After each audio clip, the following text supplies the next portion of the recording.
ஒரு மாபெரும் அதிகார வெற்றிடம் உருவாச்சு. ஈரானோட சுப்ரீம் லீடரா வரதுக்கு யாருக்கு தகுதி இருக்குங்கிற கேள்வி எழுந்துச்சு.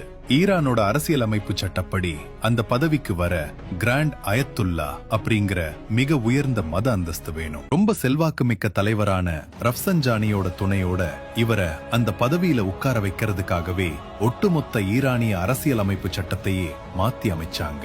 88 சீனியர் மதகுருமார்கள் இருந்த அந்த மன்றம் அவரை தேர்ந்தெடுத்துச்சு. பதவியேத்த முதல் நாள், நான் நிறைய குறைகள் இருக்கிற ஒரு சாதாரண மாணவன் அப்படின்னு கண்ணீர் மல்க ரொம்ப அடக்கமா பேசினாரு காமன்னை.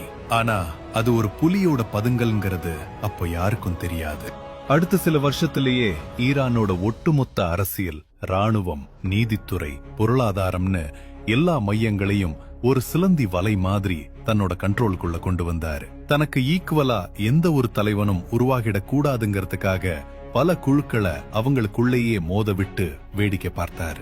ஈரானோட அதிகாரப்பூர்வ ராணுவம் தன்னை மீறி வளர்ந்துடக் கூடாதுங்கிறதுக்காக இஸ்லாமிய புரட்சிகர காவல் படை அப்படின்னு ஒரு மாபெரும் இணையான அசுர பலம் கொண்ட ஒரு புது ராணுவ கட்டமைப்பையே உருவாக்கினாரு. அது மட்டும் இல்லாம செடாட் அப்படிங்கிற பெயர்ல $1 பில்லியன் மதிப்புள்ள ஒரு தனிப்பட்ட பொருளாதார சாம்ராஜ்யத்தையே அவர் உருவாக்கினார். இப்படிப்பட்ட காமனை ஒரு ஆழமான உளவியல் முரண்பாடுகள் இருக்கிற மனுஷனாவும் இருந்தாரு. ஒரு பக்கம் தன் வீட்ல இலக்கியவாதிகளையும் கவிஞர்களையும் கூப்பிட்டு விருந்து வைப்பாரு. அதே கையால தன்னை விமர்சனம் பண்ண முற்போக்கு எழுத்தாளர்களையும் பத்திரிகையாளர்களையும் ரகசியமா படுகொலை செய்யறதுக்கு கையெழுத்தும் போடுவாரு. அணு ஆயுதங்கள் இஸ்லாத்துக்கு எதிரானதுன்னு உலக அரங்கத்துல ஃபத்வா வெளியிடுவாரு.